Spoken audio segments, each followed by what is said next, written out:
Bom, é isso aí, estamos de volta com mais um Papo nas Estrelas e hoje a gente vai falar sobre o 7º episódio da 2ª temporada de Além da Imaginação, que se chama O Rosto Humano.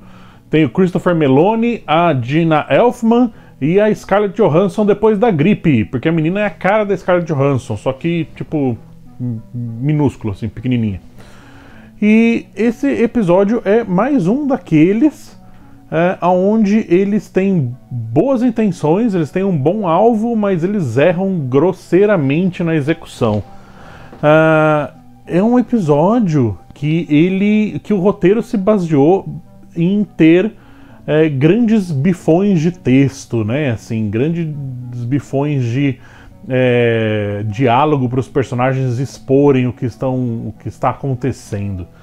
E o que faz com que o episódio seja absurdamente arrastado. Qual que é a história, né? É um casal que está lidando ali com a morte da filha. E eles estão se mudando, né? Eles estão se desmontando a casa onde eles moravam para ir morar em outro lugar, provavelmente dentro desse processo aí de conciliação interna aí com a falta da filha. Ok. E logo de cara a gente já tem um posicionamento assim dos dois personagens de quem é quem, né? Como que cada um dos membros do casal funcionam, né? Numa ceninha super simples assim, quando a mulher ela chega pra ele e fala: olha, o telefone não tá funcionando, né? Ele fala: não, é porque a gente já desligou a internet, né? E ela falou: não, mas é o telefone que não tá funcionando. Ele falou: então, mas o telefone vem pela internet, né? É um pacote, né? Vem tudo junto, né? Então, assim, eles já definem que ele é o cara super prático, né? Ele é o cara que... Tanto que nessa cena ele tá ainda desmontando a cama, né, da filha. Ela chega falando: ah, não, deixa que o pessoal da mudança vai desmontar isso. Ele falou: só que os caras cobram por hora, né? Então, assim, ele é o cara prático, ele é o cara que pega a situação, analisa a situação e resolve as coisas da maneira mais direta possível, né? E ela está no extremo oposto disso, né? E ok, enquanto eles estão tentando lidar com essa situação de desmontar a casa e ter perdido a filha e tal, existe um evento que é tipo um flare solar que vai passar pela Terra ali, e com isso aparece um alienígena ali no sótão deles. E esse alienígena, ele é meio amorfo a princípio, ele meio que não tem... É quase como se ele não tivesse uma forma física em si, ele é meio translúcido assim, ele é meio uma bolha, não tem muita forma, e depois ele vai tomando forma, né? E eles encontram com ele a primeira vez assim, quando ele está comendo um pedaço de madeira ali, parece que essa madeira começa a dar substância ali para esse alienígena começar a construir um corpo físico mesmo, né? E, enfim, eles saem correndo, obviamente, porque se assustam com aquilo, e eles ficam na discussão, né? O que a gente vai fazer? A gente vai ter que chamar a polícia e tal, não sei o quê, e lembrando que eles estão sem telefone, né? Então eles não conseguem ligar para o telefone, porque parece que é um mundo que não tem celular também, né? Eles só tinham o telefone fixo, né, da casa, né? O telefone de linha, né, da casa, linha terrestre, né?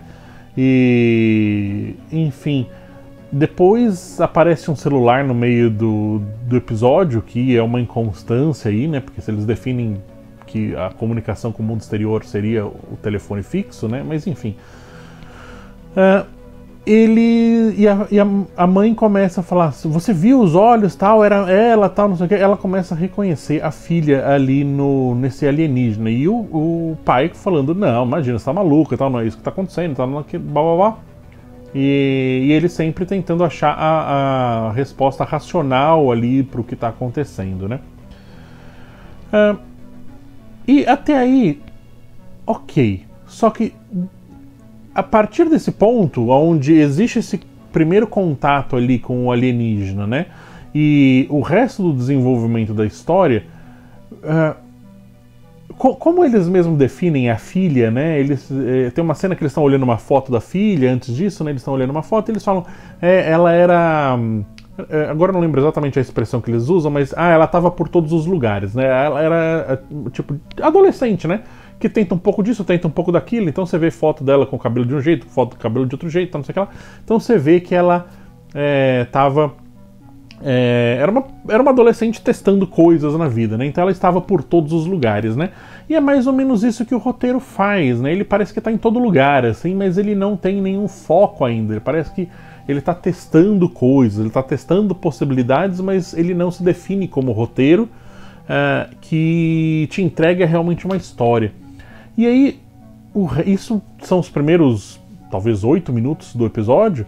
E os outros 40 minutos do episódio são basicamente os personagens um falando pro outro que não, a gente tem que aceitá-la porque o alienígena fala que ele tem todas as memórias da filha, ele não é a filha, mas ele tem todas as memórias da filha, então ele meio que poderia funcionar como a filha. E depois tem uma questão de é uma invasão alienígena, não é invasão alienígena, o alienígena fala que ele veio como uma ferramenta de invasão, mas que quando ele absorveu as memórias da filha, ele começou a se afeiçoar por eles, e agora ele se desligou dessa diretiva primária aí, que era de dominação, né, de infiltração e dominação.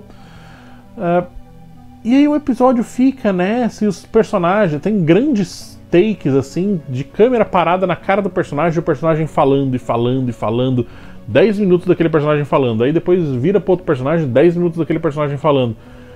É um episódio muito cansativo e ele tem tão pouco para falar, né? Aliás, é um episódio que teria muita coisa para falar, só que ele fala muito pouco, porque ele se perde em grandes blocões de texto assim que o ator tem que entregar. E isso é extremamente cansativo, assim, faz com que o episódio vá se arrastando e você fala, putz, eu não vejo a hora que isso acabe, não vejo a hora que isso acabe. E, enfim, os atores, a Elfman e o Meloni, eles são bons atores, eles são atores que conseguem segurar ali bem esse tempo todo de exposição de tela que eles têm.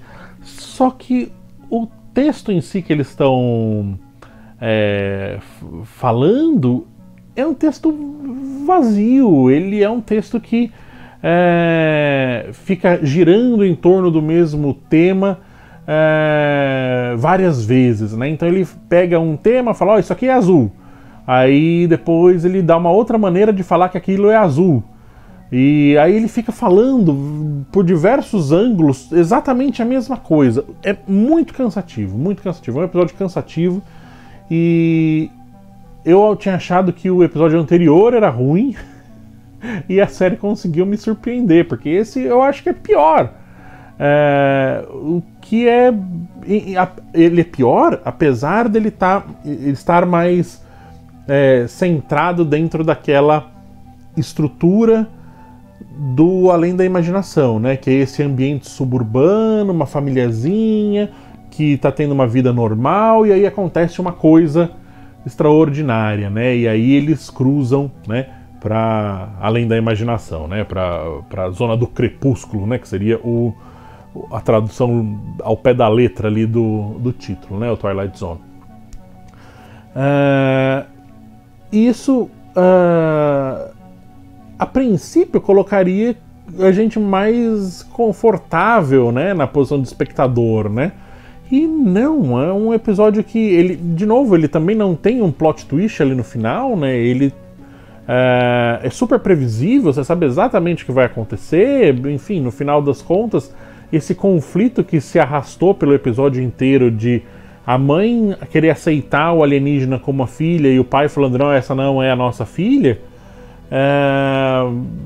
Obviamente depois todo mundo aceita a filha e eles saem da casa, os três, aí tem a rua inteira cheia de famílias com as crianças e tal, dando a entender que já existem outros alienígenas infiltrados ali ou não. Não é muito definido, mas a princípio dá a entender que já existem outros alienígenas infiltrados. Ok, mas é muito, muito fraquinho o episódio. Nossa, é uma pena ver essas séries de ficção, assim, ficção científica tão icônicas, né? Como, enfim, Jornada nas Estrelas, Além da Imaginação, tão mal representadas em termos de roteiro como tão ultimamente, assim. É muito, muito triste ver isso, porque são realmente grandes nomes, né, da ficção científica na televisão e super mal representados, assim. Esse é um episódio que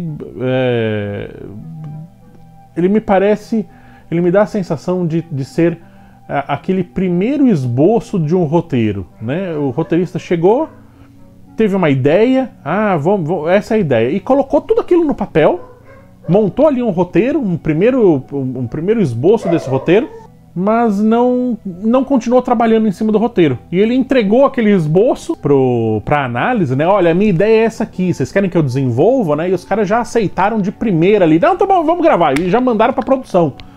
Me dá essa sensação o episódio, né? Que, enfim, aceitaram o primeiro esboço de um roteiro, né? Porque ele tem ideias, mas ele não trabalhou em cima dessas ideias. Enfim, episódio muito fraquinho, mas vamos lá, faltam só mais 3 para acabar essa temporada, vamos ver o que vai dar. Vou assistir o próximo e eu volto. Obrigado por me aturar por mais um episódio e nos vemos no futuro.